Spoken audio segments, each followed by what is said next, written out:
روزے کے بارے میں جو سوال بہت زیادہ پوچھے جاتے ہیں، الٹی آ گئی ہے، ابکائی آ گئی ہے، اس سے روزہ تو نہیں ٹوٹا، انجیکشن لگانا ہے، چوٹ لگ گئی ہے، خون نکل گیا ہے، خون لگانا ہے، انہیلر لینا ہے.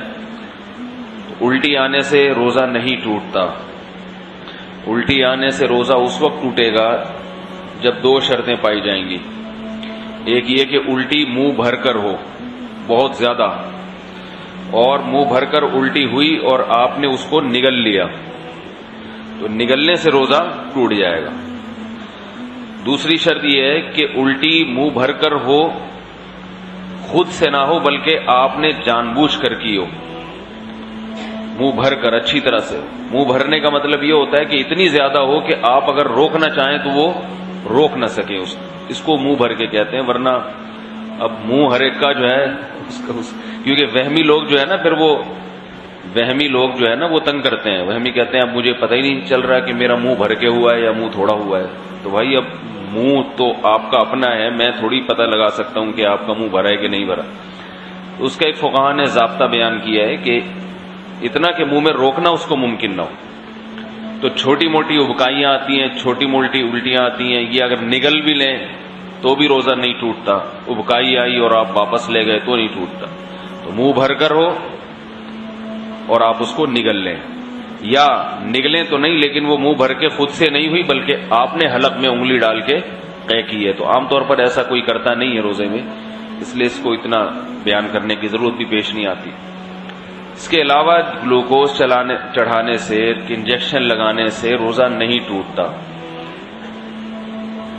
روزہ ٹوٹتا ہے کھانے پینے کے، ناک کے راستے یا منہ کے راستے کوئی چیز پیٹ کے اندر جائے، یا مقعد کے راستے کوئی چیز پیٹ کے اندر جائے. آنکھ میں دوا ڈالنے سے روزہ نہیں ٹوٹتا، خوشبو لگانے سے روزہ نہیں ٹوٹتا، خوشبو سونگھنے سے روزہ نہیں ٹوٹتا ہے. کان میں دوا ڈالنے سے روزہ ٹوٹتا ہے یا نہیں، اس میں علماء کا اختلاف ہے. پہلے جو ہمارے فقہاء ہیں انہوں نے لکھا ہے کہ کان میں دوا ڈالنے سے روزہ ٹوٹ جاتا ہے. اس کی وجہ یہ ہے کہ ان کا یہ خیال تھا کہ کان جو ہے نا یہ دماغ تک اس کا کوئی لنک ہے. ہم جب کوئی چیز کان میں ڈالتے ہیں تو دماغ میں پہنچتی ہے وہ. لیکن بعد میں جو ڈاکٹروں کی تحقیق ہے وہ یہ کہ کان میں کچھ بھی ڈال دیں وہ دماغ تک نہیں پہنچتی، نہ پیٹ میں جائے گی وہ، نہ دماغ میں جائے گی. تو اس تحقیق کی وجہ سے علماء کی رائے بھی تبدیل ہوئی. تو ابھی ہمارے اکابر کا جو فتویٰ ہے، یعنی سارے ہی ہمارے اکابر ہیں جو اس پہ خلاف ہیں، وہ بھی ہمارے ہی ہیں، لیکن مطلب یہ کہ جو میرے اساتذہ ہیں ان کا جو فتویٰ ہے اس بارے میں وہ یہ ہے کہ روزہ نہیں ٹوٹتا کان میں دوا ڈالنے سے. البتہ ہمارے ہی اکابر میں بعض اس کے قائل ہیں کہ ٹوٹ جاتا ہے. تو احتیاط یہ کہ نہ دوا ڈالی جائے، اور اگر کسی نے دوا ڈال دی ہے تو بھی کچھ نہیں ہوتا، انشاءاللہ روزہ نہیں ٹوٹے گا. آنکھ میں دوا ڈال دی اور اس کا اثر گلے میں محسوس ہوا تو بھی روزہ نہیں ٹوٹتا.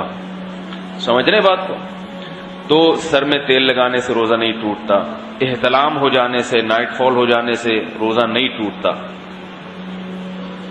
زوجہ کے قریب کوئی شادی شدہ آدمی گیا اور ڈسچارج ہو گیا تو روزہ ٹوٹے گا، ڈسچارج نہیں ہوا تو اس سے بھی روزہ نہیں ٹوٹتا.